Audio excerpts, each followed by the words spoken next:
Okay जी, आज हमने जो है वो दो न्यू मेथड्स डिस्कस करने हैं। एक हमारे पास ग्रॉस प्रॉफिट मेथड है and the second one is retail price method. तो पहले हम बात कर लेते हैं ग्रॉस प्रॉफिट मेथड की। तो इनकम स्टेटमेंट जब हमने बनाना सीखा था तो उसमें एक पोर्शन था कॉस्ट ऑफ गुड्स सोल्ड का। तो कॉस्ट ऑफ गुड्स सोल्ड का जो फॉर्मेट था जिसमें हम ओपनिंग इन्वेंट्री जो है वो लेते थे, फिर उसमें हम जो नेट परचेजेस हैं वो ऐड करते थे, तो हमारे पास गुड्स अवेलेबल फॉर सेल आ जाता था। और द देन हम उसमें से जो है वो एंडिंग इन्वेंट्री लेस कर देते थे, तो हमारे पास कॉस्ट ऑफ गुड्स सोल्ड आ जाता था। तो ये हमारे पास जो है वो मेथड था कॉस्ट ऑफ गुड्स सोल्ड का। सो बेसिकली हमें जो है वो इस मेथड के थ्रू एंडिंग इन्वेंट्री की कॉस्ट मालूम करनी है। बट यहाँ पर जो है होता यह है कि कुछ डेटा जो है वो मिसिंग होता है। वो डेटा जो है वो हमें कंप्यूट करना पड़ता है टेक्निकली, और बेसिकली यही ग्रॉस प्रॉफिट मेथड की जो टेक्निकलिटी है या डिफिकल्टी है वो यही है कि वो डेटा आप कैसे कलेक्ट करते हो। एक क्वेश्चन जो है वो मैंने एज अ सिंपल क्वेश्चन यहाँ पर लिया, और नॉर्मली इसका क्वेश्चन ऐसे ही आता है कि वो बोलता है इन्वेंट्री है या तो वो डिस्ट्रॉय हो गई है बाय फायर, या फिर वो जो है वो चोरी हो गई है, या इस तरह की स्टेटमेंट वो बेसिकली आपको क्वेश्चन में दे रहा होता है। ये क्वेश्चन है और इस क्वेश्चन में ये आपसे कह रहा है कि the merchandise inventory of Ayan and company was destroyed by fire on 4th May 2015.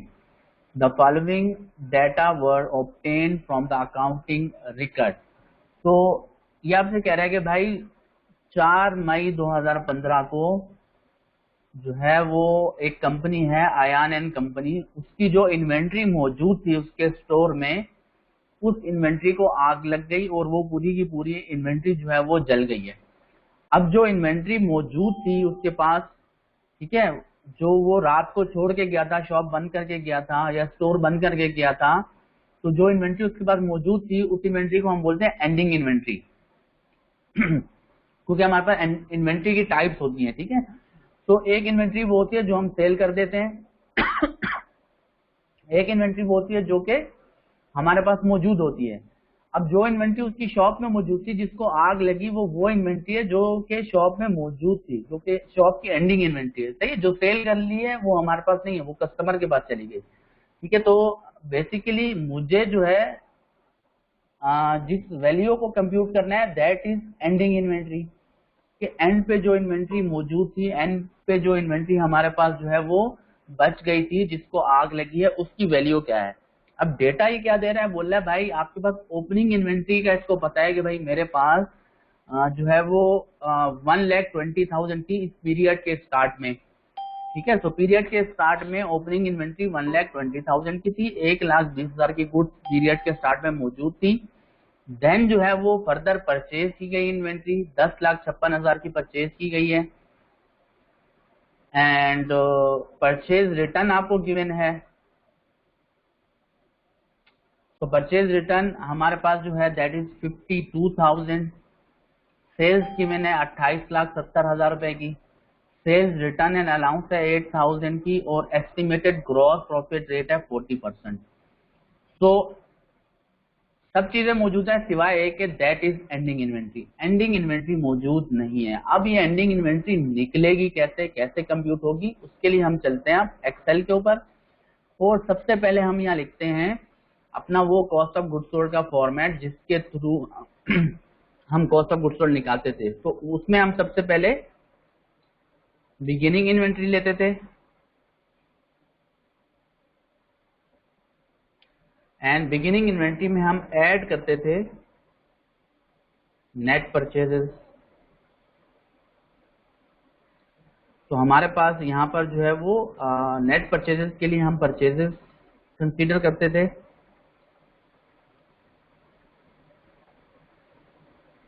ये हेडिंग हो गई नेट परचेज, सही। परचेजेस आ गया, ट्रांसपोर्टेशन आ गया,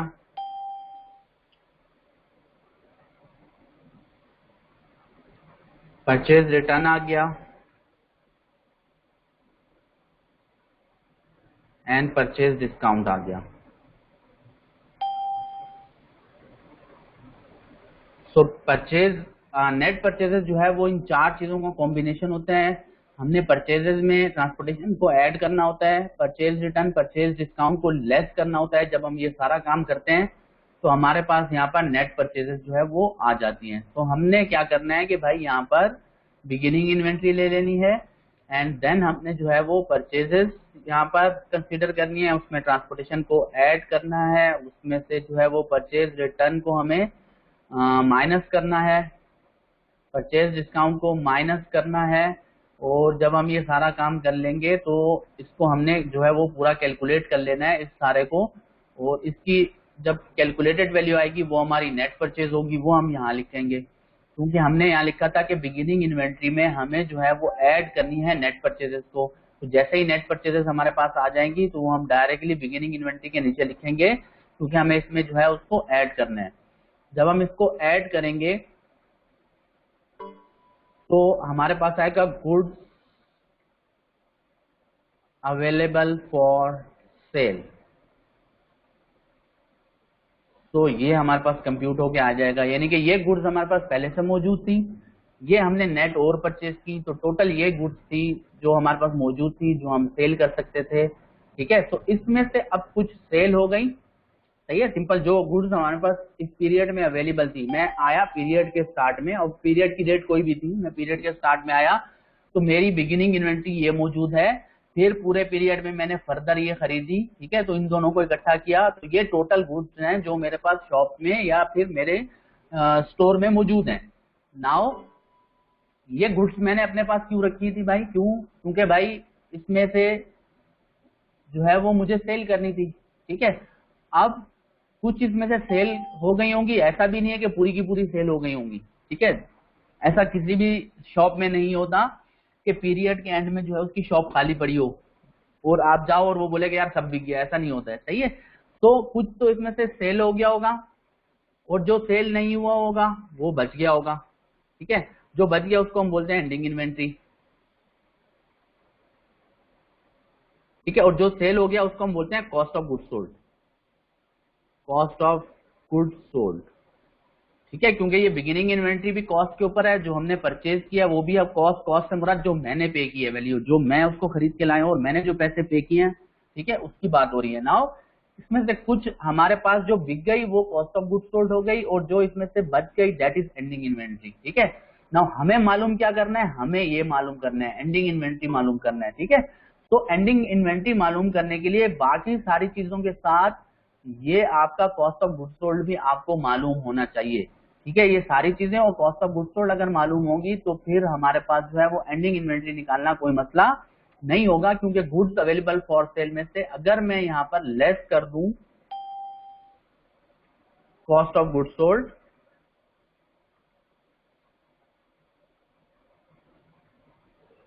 तो ऑटोमेटिकली मेरे पास यहां पर एंडिंग इन्वेंट्री की वैल्यू आ जाएगी। सही है, क्योंकि हमने मैथ में पढ़ा है कि मैथ में अगर एक फार्मूला मैं बनाऊं, फॉर सपोज यहां पर हम फार्मूला लिखें that goods available for cell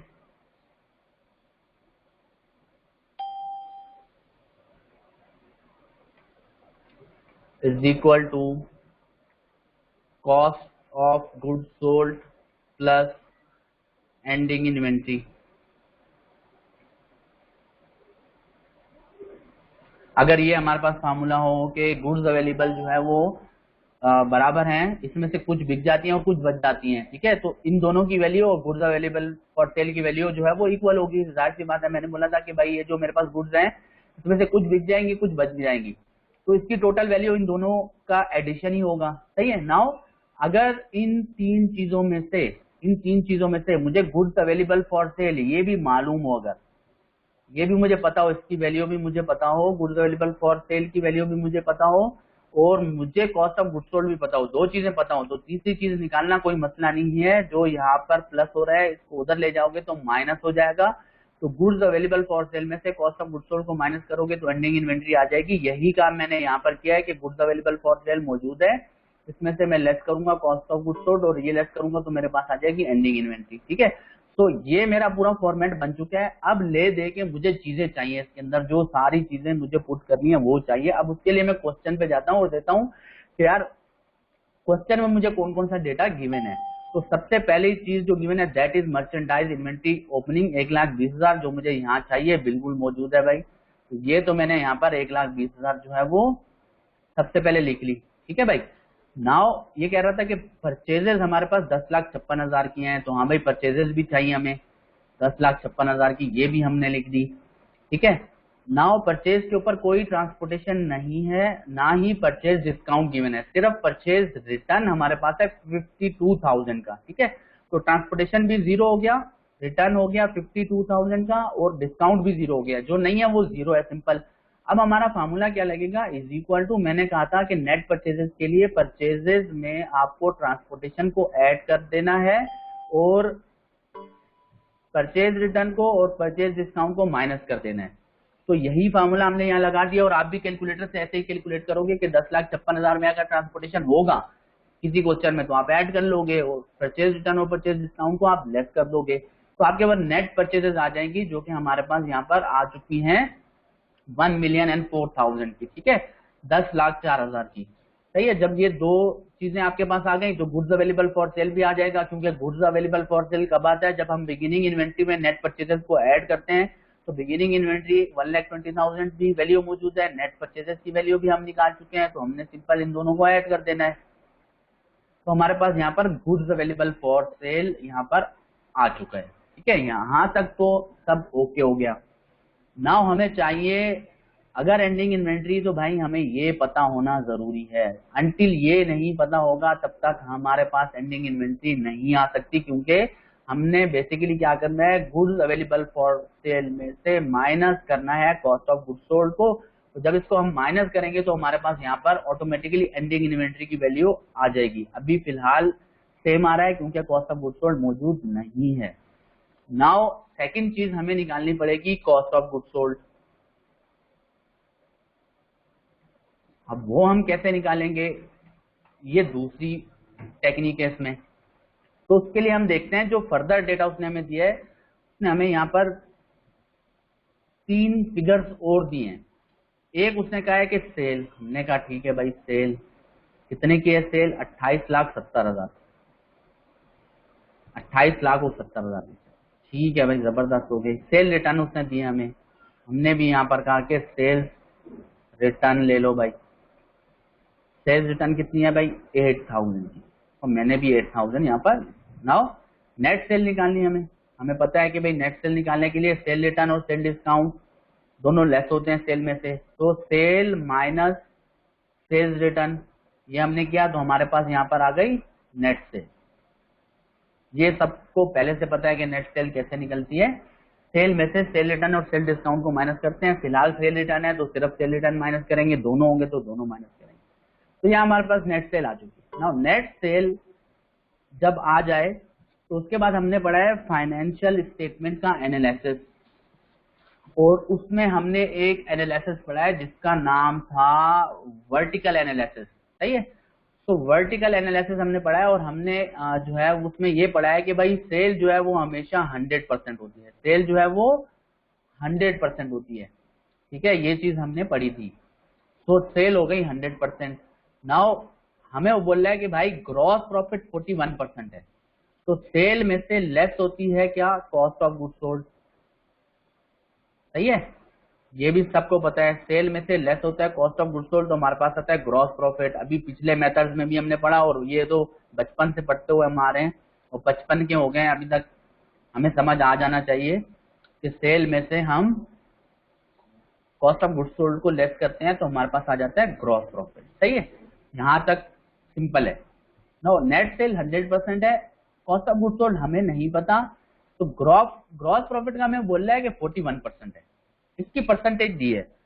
तो हमने वर्टिकल एनालिसिस में पढ़ा था कि हम कैसे इनकम स्टेटमेंट के मुख्तलिफ आइटम्स को सेल से डिवाइड करके या सेल से वो करके परसेंटेज में कन्वर्ट करते थे, ठीक है। तो उसके लिए हम क्या करते थे, ग्रॉस प्रॉफिट की वैल्यू को टोटल सेल पे हम डिवाइड करते थे, तो हमारे पास जो है परसेंटेज आ जाती थी, ठीक है। यानी कि अगर मैं आपको फॉर्मूला लिख के दूं यहाँ पर, तो आप ये करते थे कि ग्रॉस प्रॉफिट की परसेंटेज अगर आपको चाहिए होती थी तो उसके लिए आप फॉर्मूला लगाते थे। क्या फॉर्मूला लगाते थे? Gross profit divided by net sales multiplied by 100, ये फॉर्मूला लगता था। सही है। अच्छा, तो परसेंटेज आ जाती थी। अब अगर परसेंटेज गिवन हो और हमें ग्रॉस प्रॉफिट चाहिए हो, इन दैट केस अब ये दोनों आपस में डिवाइड हो रहे हैं ना, सही है, तो हमें क्या करना पड़ेगा? अगर ग्रॉस प्रॉफिट चाहिए, ये डिवाइड हो रहा है, तो ये वहां जाके हो जाएगा मल्टीप्लाई। तो इसका फॉर्मूला थोड़ा चेंज हो जाएगा कि अब फॉर्मूला हो जाएगा दैट इज ग्रॉस प्रॉफिट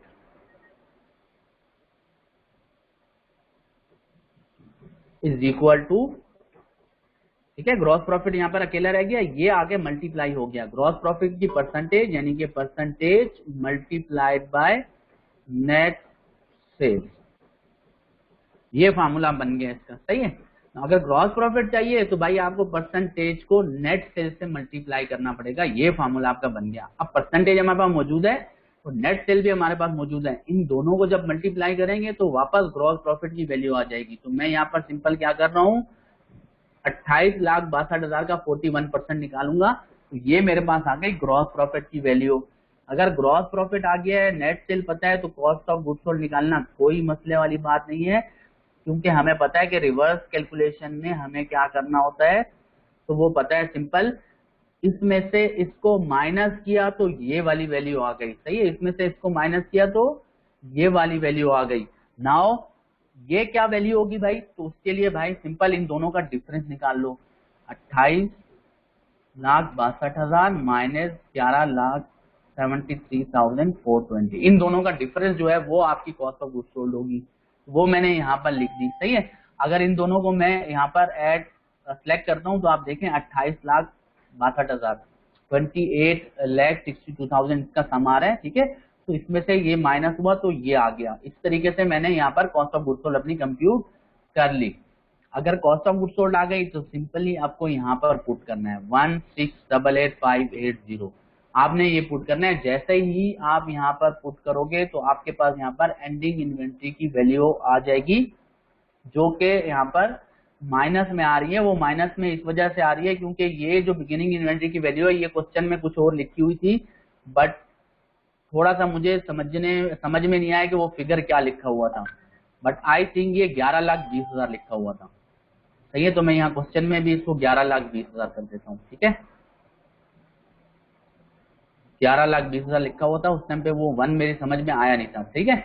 जैसे हमने इसको 11,20,000 किया, बाकी सब ओके है, हमने जैसे ये पुट किया तो हमारे पास एंडिंग इन्वेंट्री जो है वो 435,420 की आ रही है। और ये वो इन्वेंट्री थी जो हमारी शॉप में मौजूद थी, जिसको आग लग गई और जो आग में तबाह बर्बाद हो गई है। तो इस तरह से ग्रॉस प्रॉफिट मेथड से हम एंडिंग इन्वेंट्री जो है वो कंप्यूट करते हैं। सही है। तो एक तो ये हमारा जो है वो कंप्लीट हो गया। नाउ नेक्स्ट हमारे पास जो मेथड है दैट इज जो है वो रिटेल प्राइस मेथड। मैं दोनों कंप्लीट कर लेता हूं, उसके बाद फिर मैं आपके क्वेश्चंस का जो है वो आंसर करूंगा एक साथ ही। जिसको अगर कोई प्रॉब्लम होगा किसी चीज को समझने में तो फिर एंड पे देख लेंगे।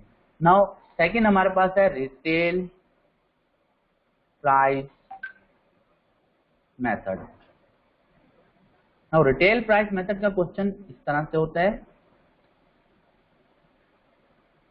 During an accounting period Rashid and Sons sold merchandise at market retail price rupees 11,20,000, 11,20,000 की इसने जो है वो मर्चेंडाइज सेल की हैं रिटेल प्राइस पे। सही। At the end of the period following data were available from its records, beginning inventory at cost और एट रिटेल प्राइस। तो यहाँ पर बेसिकली कॉस्ट और रिटेल प्राइस जो है वो सेपरेट होता है। ये कैसे सेपरेट होता है? अक्सर अगर आप किराने जनरल स्टोर की शॉप पे जाओ और वहां से आप कोई भी प्रोडक्ट खरीदो, लाइक अगर आप जो है वो एक सोप भी खरीदो, तो आप देखोगे कि उसके ऊपर एक रिटेल प्राइस लिखी होती है। सही है। सो बहुत सारे जो आइटम्स ऐसे होते हैं शॉप में जो कि रिटेल प्राइस मेथड से जिनकी वैल्यूएशन इन्वेंट्री की हो रही होती है, सही है। तो इनकी कॉस्ट प्राइस वो होती है जिसपे इसने खरीदा होता है और रिटेल प्राइस वो होती है जो कि उस आइटम पे मेंशन होती है। तो ये कह रहा है कि भाई इस पीरियड के स्टार्ट में इसके पास बिगिनिंग जो इन्वेंट्री थी दैट वाज 2,02,000, ये इसके पास कॉस्ट की बात हो रही है, ठीक है। यानी कि जो बिगिनिंग इन्वेंट्री पड़ी थी उसकी कॉस्ट तो 2,02,000 थी, लेकिन उसकी रिटेल प्राइस 3 लाख थी। यानी कि उसने खरीदा तो उसको 2,02,000 में था, लेकिन उस प्रोडक्ट के ऊपर जो प्राइस मेंशन थी दैट वाज 300,000। यानी कि सबका एक्यूमुलेशन कर रहा है, ठीक है। यानी कि रिटेल प्राइस जितनी भी प्रोडक्ट के ऊपर लिखी हुई थी जब उस सबको जमा किया तो वो 3 लाख की बनी है, जबकि हमने वो खरीदी कितने की है, 2,02,000 में। तो ये कॉस्ट प्राइस और रिटेल प्राइस होती है, ठीक है। तो बिगिनिंग इन्वेंट्री हो गई। देन इसने परचेज किया, जो नेट इसने परचेज किया, परचेज की टोटल वैल्यू 7,78,000 है जो इसने पे की है, ठीक है, अपने सप्लायर को। और जो मर्चेंडाइज ने परचेज किया उसके ऊपर जो रिटेल प्राइस मेंशन है, क्योंकि ये कंपनी की तरफ से मेंशन होती है, ठीक है, कंपनी की तरफ से प्रिंटेड आती है। तो रिटेल प्राइस उस इन्वेंट्री की थी 11 लाख रुपए। तो आपके पास ये डेटा गिवन होता है, कॉस्ट का डेटा भी गिवन होता है और रिटेल प्राइस उस प्रोडक्ट के ऊपर जो मेंशन होती है उसका डेटा भी गिवन होता है। दोनों चीजें गिवन है। इनकी मदद से वो बोल रहा है आपको निकालना है use retail price method to estimate the ending inventory at cost. आपको एंडिंग इन्वेंट्री निकालनी है और वो भी कॉस्ट के ऊपर, ठीक है। ये आपको बेसिकली जो है वो बता रहा है। अब प्रॉब्लम पता है क्या है, अगर तो रिटेल प्राइस की एंडिंग इन्वेंट्री निकालना होता ना फिर तो मसला ही नहीं था, वो तो सिंपल है। क्यों? क्योंकि भाई 3 लाख की रिटेल प्राइस की गुड्स पहले से मौजूद थी, 11 लाख की हमने और खरीदी, तो टोटल हो गई है 14 लाख। और 14 लाख में से ऊपर ये बोल रहा है कि 11,20,000 की सेल हो गई है, तो हमें 14 लाख में से 11,20,000 की सेल कर देनी है और सिंपल हमारे पास एंडिंग इन्वेंट्री आ जाती। ये तो बड़ा सिंपल था, उसको हम निकाल भी लेते हैं, ठीक है। कि अगर हमें एंडिंग इन्वेंट्री निकालनी हो, ठीक है, तो हम कैसे निकालेंगे भाई? सिंपल है। सबसे पहले हम लेंगे बिगिनिंग इन्वेंट्री को,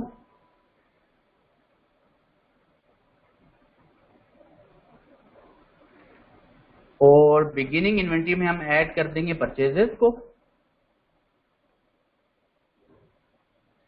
और इसमें से हम लेस कर देंगे अपनी जो के सेल है, सेल की वैल्यू को हम लेस कर देंगे, ठीक है। तो ये हमारा सिंपल सा फॉर्मूला है कि पहले इतना मौजूद था, ये खरीदा, टोटल ये मौजूद था, इसमें से ये सेल कर दिया, तो बाकी जो बच जाएगा, ठीक है, तो वो एंडिंग इन्वेंट्री होगा, जो आ जाएगा एंडिंग इन्वेंट्री। अब ये इसका हमने फार्मूला बना दिया। इस फार्मूले को हमने करना है एग्जीक्यूट। कैसे एग्जीक्यूट करना है? हमने कहा कि भाई हमारे पास बिगिनिंग, अभी हम पहले बात कर रहे हैं किसकी? रिटेल की। रिटेल प्राइस की बातें हो रही हैं सारी सिर्फ। अब बोला भाई बिगिनिंग इन्वेंट्री रिटेल प्राइस पे 3 लाख थी, यानी कि जो बिगिनिंग इन्वेंट्री मेरे पास मौजूद थी उस पे जो रिटेल प्राइस मेंशन थी दैट वाज 300,000। 3 लाख की रिटेल प्राइस हमारे पास थी जो गुड्स बिगिनिंग में मौजूद थी। देन हमने परचेज की, और परचेज हमने की, जो परचेज किए हैं गुड्स उनके ऊपर रिटेल प्राइस मेंशन थी 11 लाख, सही है, ये भी आ गया। और जो हमने सेल किया है रिटेल प्राइस पे, ऑब्वियस सी बात है जो प्रिंटेड वैल्यू होती है उसी पे ही शॉपकीपर आपको चीज दे रहा होता है, तो 11,20,000 की रिटेल पे हमने सेल किया है। नाउ अगर मैं रिटेल प्राइस पे एंडिंग इन्वेंट्री निकालूं तो मैंने कहा भाई ये 3 लाख की गुड्स पहले से मौजूद थी, 11 लाख की और खरीदी, टोटल हो गई 14 लाख। 14 लाख में से 11,20,000 माइनस कर दो जो मैंने सेल कर दी, तो 2,80,000 की एंडिंग इन्वेंट्री बची है, but that is your retail price, सही है। प्रॉब्लम यह है कि इसने ये मांगा होता ना फिर तो हलवा था, कुछ भी नहीं था, आपने सिंपल यही काम करना था, कहानी खत्म हो जाती, ठीक है। लेकिन इस फनकार ने ना ये सिर्फ नहीं मांगा है, बल्कि ये तो मांगा ही नहीं है उसने सिर्फ क्या उसने आपसे मांगा है, एंडिंग इन्वेंट्री तो मांगी है, लेकिन बोल रहा है भाई आपने रिटेल प्राइस मेथड यूज करना है, लेकिन एंडिंग इन्वेंट्री जो निकालनी है वो एट कॉस्ट निकालनी है, वो कॉस्ट पे निकालनी है, ये एट रिटेल प्राइस है, सही है, हमें निकालनी है एट कॉस्ट पे। इसमें प्रॉब्लम कहाँ है कि वो हम देख लेते हैं, सही है। चलो हमने कहा ठीक है भाई कॉस्ट से निकाल लेते हैं, कोई मसला नहीं है। तो कॉस्ट से निकालने के लिए क्या करना है भाई कि हमने क्वेश्चन को देखना है। क्वेश्चन में बिगिनिंग इन्वेंट्री तो कॉस्ट की मौजूद है, जो मौजूद है वो हम डाल देंगे भाई, 2,02,000 चले, जबरदस्त हो गया।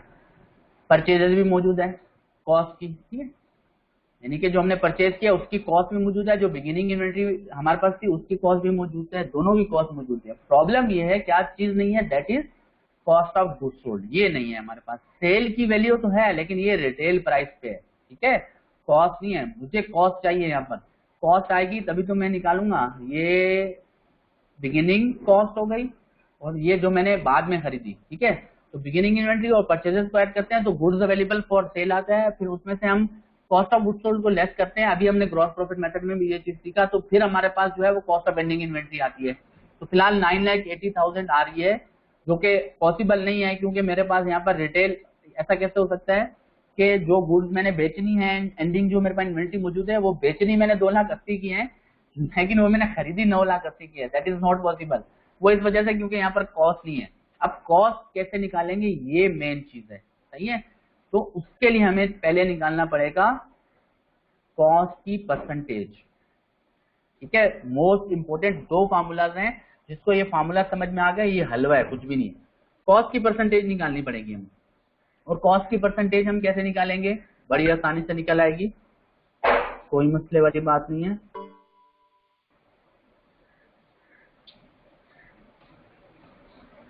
एक मिनट जी, कॉस्ट की परसेंटेज हमें निकालनी है, कैसे निकालेंगे, सही है। तो उसके लिए हमें क्या लेना पड़ेगा भाई, दो चीजें लेनी पड़ेंगी। एक हमें लेनी पड़ेगी गुड्स अवेलेबल फॉर से, goods available for cell cost at cost,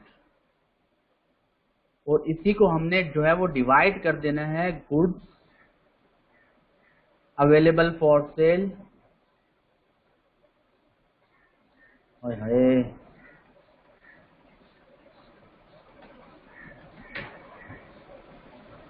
eight retail price, ठीक है। ये इसका सिंपल सा फार्मूला है। इस फार्मूला में हमने जो है वो वैल्यूज पुट करनी है तो हमारे पास परसेंटेज आ जाएगी, सही है। अच्छा, इसके आगे जो है वो मल्टीप्लाइड बाय 100 भी कर देना, क्योंकि परसेंटेज में कन्वर्ट करना है तो मल्टीप्लाइड बाय 100। अब इसका मतलब है कि मुझे अगर कॉस्ट की परसेंटेज चाहिए तो मेरे पास दो चीजें होनी चाहिए, एक तो goods available for sale at cost और दूसरा goods available for sale at retail price. तो ये निकालना कोई मसला नहीं है, हमने सिंपल यहाँ पर जो है वो एक रो इंसर्ट करनी है, और हमें पता है कि इन दोनों का कॉम्बिनेशन जो है that was goods available for cell, यानी कि अगर हम बिगिनिंग इन्वेंट्री में ऐड कर देते हैं परचेजेस को, तो बिगिनिंग इन्वेंट्री में परचेजेस को ऐड करें तो गुड्स अवेलेबल फॉर सेल आते हैं, तो हमने बहुत पहले पढ़ा था। तो ये तो निकालना कोई मसला नहीं है, ठीक है। इसका भी निकल आएगा रिटेल प्राइस पे गुड्स अवेलेबल, तो ये प्लस ये दोनों को प्लस कर दो, ठीक है।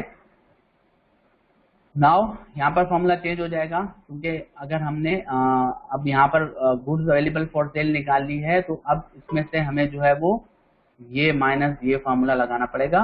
तो अगेन इसमें तो 2,80,000 आ गया है, और इसमें भी यही फार्मूला लगेगा, लेकिन अभी यहाँ पर हमारे पास जो है क्या मौजूद नहीं है, कॉस्ट ऑफ गुड्स सोल्ड मौजूद नहीं है, वो हमें निकालनी है, अभी पेंडिंग है।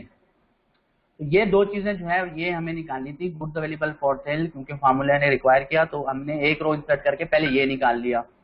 अब इसी को हमने फार्मूला में यूज करना है अपने, और ये निकाल लेना है। तो फार्मूला कह रहा था आपसे कि आप जो है वो goods available for sale at cost, जो कि मेरे पास है 9,80,000, ठीक है, ये आपने ऊपर रखना है और डिवाइड कर देना है आपने goods available for sale at retail, जो कि है ये 1,400,000, 14 लाख से आपने डिवाइड कर देना है, ठीक है। और मल्टीप्लाइड बाय 100 करोगे तो ये परसेंटेज में कन्वर्ट हो जाएगा। मैं बजाय यहाँ पर मल्टीप्लाइड बाय 100 करने के यहाँ पर परसेंटेज का जो है वो साइन ले लेता हूँ डायरेक्टली, तो 70% आ रहे हैं, यानी कि बोल रहा है कि भाई ये जो रिटेल प्राइस है आपकी गुड्स की, इस रिटेल प्राइस में 70% कॉस्ट होती है, 30% आपका ग्रॉस प्रॉफिट होता है, ठीक है ना। ये परसेंटेज अगर निकाल के इसने दे दिया आपको, अगर ये परसेंटेज निकाल के दे दी तो भाई जो 70, ये फार्मूला बन गया कि 70% हमारी कॉस्ट होती है रिटेल प्राइस में, 30% हमारा जो है वो ग्रॉस प्रॉफिट है। अब चाहे वो बिगिनिंग इन्वेंट्री और रिटेल प्राइस की, तो बिगिनिंग इन्वेंट्री में भी 70% कॉस्ट, 30% ग्रॉस प्रॉफिट।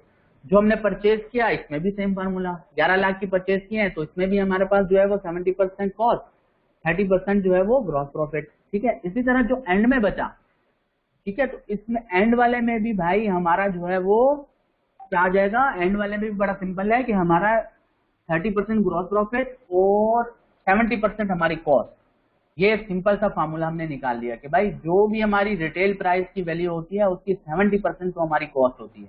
तो यहाँ से जो है हम जो है वो एंडिंग इन्वेंट्री की वैल्यू बड़े आराम से निकाल लेंगे। ठीक है, कि 2,80,000 की जो हमारे पास एंडिंग इन्वेंट्री है रिटेल प्राइस में, इसमें 70% हमारी जो है वो कॉस्ट है। तो जो 70% हमारी कॉस्ट है multiplied by 70%।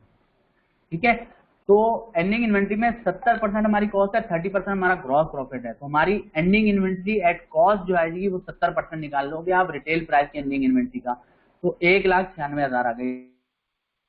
Cost of good sold भी आ जाएगी, कॉस्ट ऑफ गुड सोल्ड इन दोनों होता है, सो इज इक्वल टू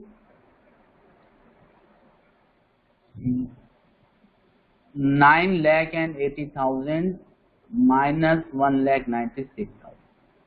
तो ये हमारी कॉस्ट भी आ गई। तो इस तरीके से आपकी एंडिंग इन्वेंट्री की वैल्यू भी आ गई, आपकी कॉस्ट ऑफ गुड्स सोल्ड भी आ गई। ये कॉस्ट के ऊपर, रिटेल के ऊपर तो पहले से सारी चीजें गिवन थी, जो नहीं था, जो मिसिंग था वो कॉस्ट एट कॉस्ट वाला मिसिंग था, तो वो हमने कंप्यूट कर लिया है। तो यहाँ पर ये दोनों मेथड जो है वो हमारे कंप्लीट हो चुके हैं। और